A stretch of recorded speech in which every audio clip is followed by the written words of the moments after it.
I just want to say, because I have a few Haitian friends, and man, Haiti deserves better than what's happening right now.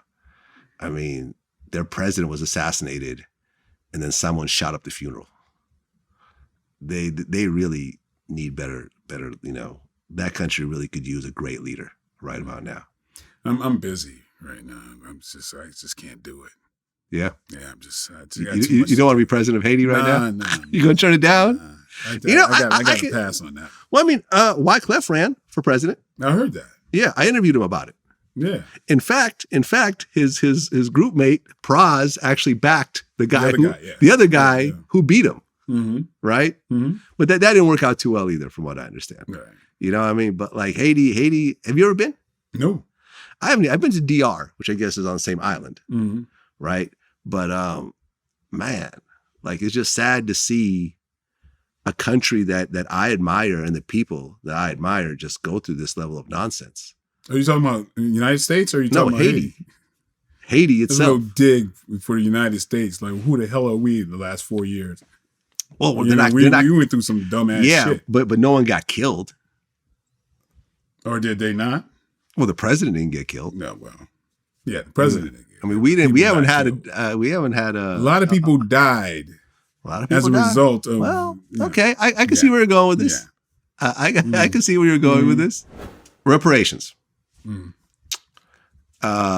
The founder of BT, Robert L. Johnson, calls for $14 trillion in reparations.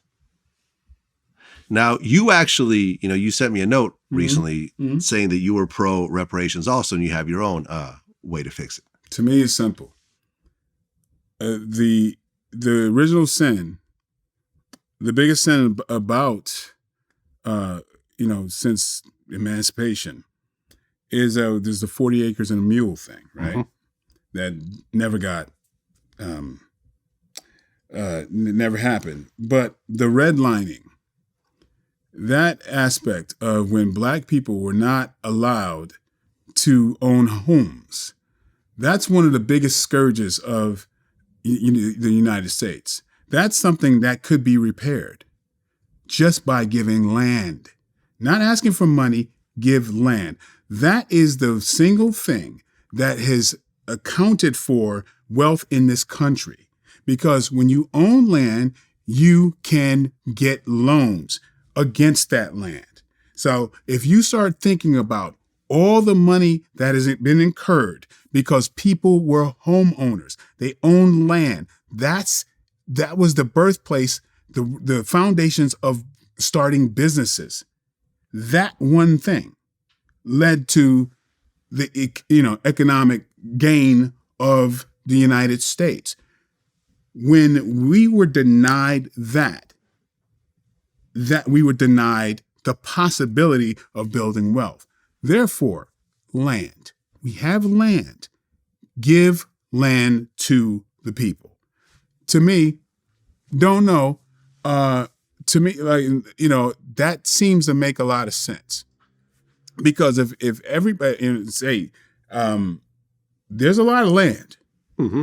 If we develop land and give it to people who have been on the wrong side of this redlining, Black folks,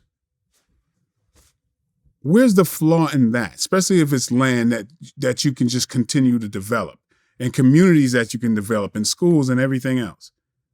How does that not work? Well, yeah, I mean, there's actually a famous case right here in California where there was a beach that was stolen from a Black family in 1924. There's so many of those. You know what I'm talking about? There's so many communities that are underwater because they drunk. I happen to know a lot about this kind of stuff. Right. I mean, basically what happened was right here in LA, almost 100 years ago, there was this beach, which is right by Manhattan Beach, that basically was owned by a Black family. And basically Black people would come from all over California to go and hang out at this beach. And then, essentially the city started passing all these really horrible laws saying, people, you can't walk through here. So people would have to park like a half mile away and walk, blah, blah, blah. And eventually they passed more and more laws. And basically all the land was basically stolen from this family. Now they're talking about giving it back. This is worth hundreds of millions of dollars There's today. far more cases of giant communities of Black people that they've flooded and are now bodies of water. There's something like 13, like at least 13 of these major communities that were taken over. That's endless. There's so many of these things. These when we start talking about land, and that I think we still have it in abundance. Why is that not? I mean, I don't understand. Well, why can that not be on the table? Well, I mean, when it comes to reparations, with me, like about a year or so ago, I had I put some statements out there that a lot of people are upset about. I basically said I'm all for reparations. I said possibly, as free college educations. A lot of people got mad at me. Okay, how come we don't get cash? How come we don't get land and so forth? So I'm like, I just don't think that, the U.S. can cut a $14 trillion check like that. I don't think it's realistic. You fast forward to when the pandemic started and, all the bailout money and everything else like that. I'm like, okay, I stand corrected. I see the U.S. can cut checks when it wants to. They certainly when can. it wants to. So I actually reversed my position. I said, something, I was wrong in my college education statement. That was a little bit, I mean, I feel like I was off base with that. So I apologize for those statements. And yeah, I actually do believe in cash reparations or maybe tax breaks or land or whatever else. Now, in terms of land, though, like you can't take land away from someone unless you could prove that it was stolen. So you're talking about building. The government, how much that land the government has? A lot. There it is. So you're basically talking about just taking some government land and saying, here you go. Absolutely. Okay. You can sell that land if you want to or develop it. Right. You can develop your communities, your schools, everything that was taken away from you. That to me makes the most sense. This government has a great deal of land that is just not being used. Okay, fair enough. So I mean, reparations, land, there it is. I'm for it. Mm-hmm. I'm for it. Mm-hmm.